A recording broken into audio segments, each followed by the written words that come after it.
wouldn't even be able to tell that this was a bobcat. Look how big he is. Oh, excuse me. We've all made a hole under all these rocks because we don't need her getting any more injured. Beautiful crocodile. But it's gonna start with releasing about 100 quail. This is a good first batch. Time to finally release this dog. Good morning to baby. Do you want some steak, son? Have a steak to grow up nice and strong. Oh, there he goes. That's how the baby acts during the day. At night, he just wants to attack me. But as you guys can see, this is my dog, Boo Boo. He does not like people at all, even when they're holding steaks. Matter of fact, I've done such a good job of rehabbing him that he's actually horrified of me, and it's time to go ahead and soft release him at our new place. I'm gonna start by putting this big old steak in here. While we're waiting for that trap to catch him, I wanna show you guys something. Look at this. All the baby clappy blappies are now mature and starting to wean, which means that pretty soon we'll be able to take them out of here and put them over at the pond. I'm still not 100% sure whether or not Gort is still pregnant, but at this point I feel like she's probably not.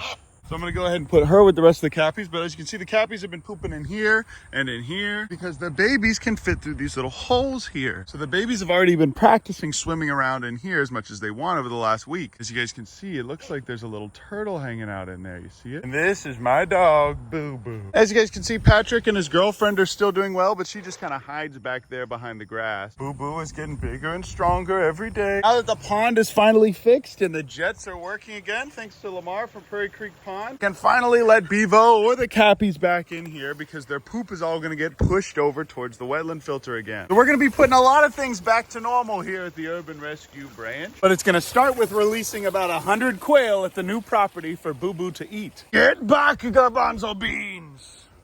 But the goal is now going to be to refill this. And look, the Rhea get the zoomies in the morning where they just jump around. Get her back where she belongs. Get all these cappies over to the pond. And look who's finally attacking me again, you guys. It's my son, the baby. Wow, you guys. And also, this little guy is so much bigger now than he used to be. I'm cleaning off this stuff on his back. He's still a very, very big boy, but that's why we love him. And man, you guys, I can't believe we've had this little fella for 3 years now, I think. Love you, the baby. Oh. But this is how big he is, you guys. I want to show you guys how large the baby is in comparison to me, and I think this is about as big as he's gonna get. See, when he stands up on his toes, he's about my height. Oh, excuse me. But we love the baby, and it's good to see that he's not scared of us at all. He's been leaving all of his poops in this little area here. But as you can see, Master Oogway and all the other socadas that people surrender to us just have free range of all of this area. And here I have my commercial grade quail farm. And someone recently actually just gave me about 80 adult male quail. All these little ones are the ones that I hatched out myself. I'll be keeping them for the next rehab season. But all the adults in here are male. We're not worried about them being an invasive species because this species can barely even reproduce on their own. This will be an excellent little hunting trial for Boo Boo whenever we move him to the new property. But look how precious these little baby ones are. Someone also just dropped off this bunny that is way too old and does not need to be rehabbed. He will be fine right here. Goodbye, little fella. And once I catch and release all of these males, these little babies are going to thrive a little bit better in here. All right, everybody, this is a good first batch that we're going to release. We still have a lot more males in here. But like I said before, these quail end up being an awesome, sustainable food resource for all of our other animals. And typically when we find ones that pass away, we give them to the hawks or owls, but we don't have any of those right now. But we do have this little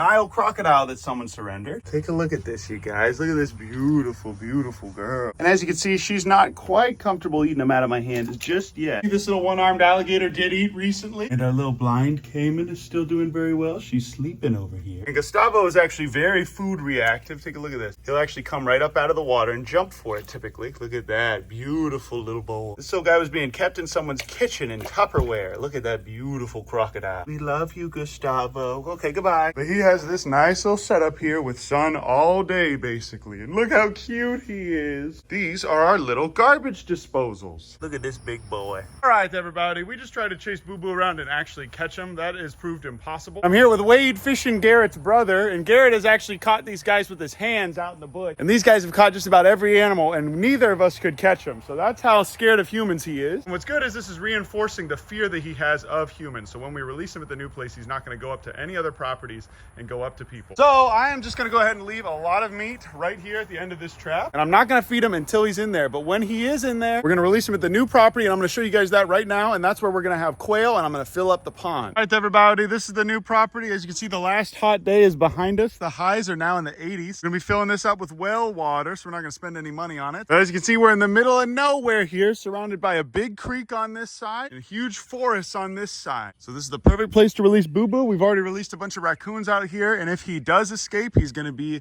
in a great place. This will be the first batch of quail that we release here. As you can see, we're working on some big projects in the back here for the wildlife rehab. And these guys are already flying around, and they'll have tons of places to hide in here. Look at that little guy. Oh, he flew right into the water. Cringe, little quail. But now this land is stocked with quails, and we're gonna be releasing a couple more out here. But this will be the perfect place for Boo Boo to get accustomed to the wild before we open up the gates and release him out to the creek. As you guys can see, a lot of the quail are just hiding over here in the woods already. So it'll be great for Boo Boo to find these little guys and hunt them. And when it's time to release Boo Boo, we're just gonna open up this gate to the creek so he can get out whenever he wants. All these monkey ball trees are gonna be nice little toys for him to play with, basically. And we can always open up this gate here too into about 100 acres of forest that the government owns, where I know nobody will just hunt him and kill him back here. But for the time being, I'll keep this locked up as well. Check this out, you guys. Most of these quails just blend right in with the dirt. While we're waiting for Boo Boo to get caught in there, I have a very big surprise for you guys. I want to introduce to you guys our first ever bobcat kitten, or a bob kitten as some may call them. When this little guy came in, he had really messed up wrists. I'll show you guys a clip of that right now.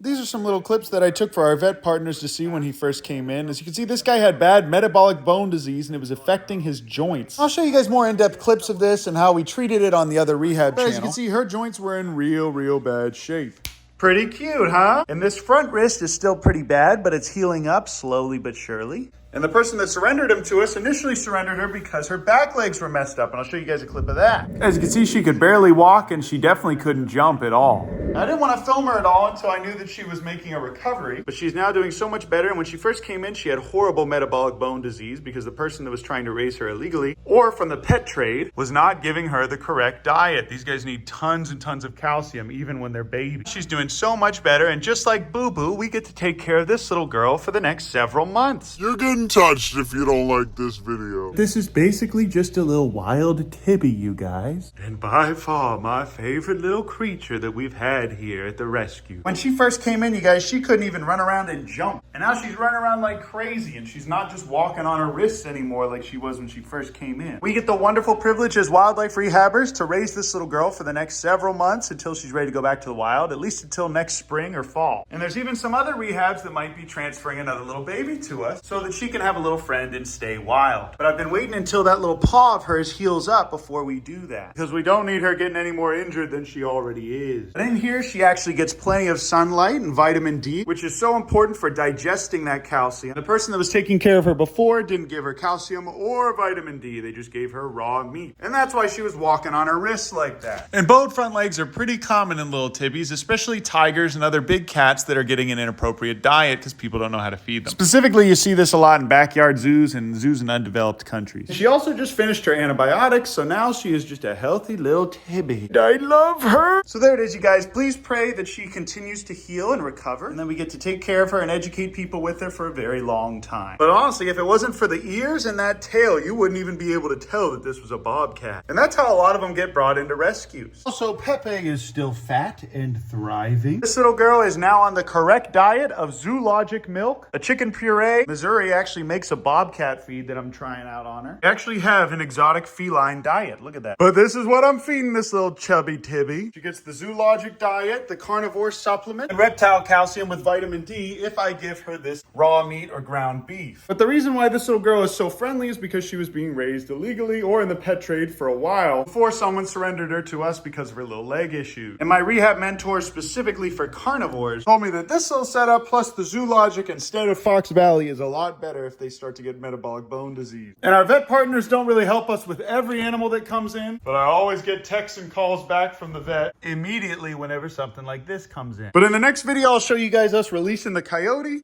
And turns out at the other beaver rehab, that other little beaver sadly didn't make it. The only hard part is keeping her from chasing me whenever I run out the door. No. And Bevo, who is now moving out of here again, back into the pond because we're not going to move him to the next spot, is now huge, you guys. Look how big he is now. And this big stinky boy is going to be going right back out to the pond because we now don't have a place for him to go. But eventually we will have another little female to pair him with. Your baby's first time sniffing a beaver, I believe. As you guys can see, Bevo still has his little igloo here that he loves, but he's actually dug his own little lodge into the corner of this little enclosure, and I'll show you guys a video of us finding that. Well, I will be darned. Mud turtle. This little guy just crawled out of nowhere. Look at this, guys. He dug way into here, and he left a ton of sticks and stuff. Bevo made a hole under all these rocks, you guys. Look at this. Beaver made all kinds of little tunnel systems under these rocks, and that's really cute, but it could also be super dangerous for him. I'm sure he would have made a really cool setup. We're going to move him out of here while they're working on the pipe. But Bevo is now a very big boy, and he actually has dug his own little lodge into the corner there. So I'm gonna let him hang out here for a little while longer. And while he is making the pond a little bit muddier, he's also keeping all of the algae from growing in it. So it's actually kind of nice to have a little bit of sediment in this water. Obviously the goal is going to be to get Bevo back to the wild, or at least paired with a little female so that we can release him as a mated pair. But that's it for now, you guys. I love you, I appreciate you. Thank you so much for watching this video, and I'll see you guys in the next video. Ooh, almost forgot to tell you. Are those two different species? Hey,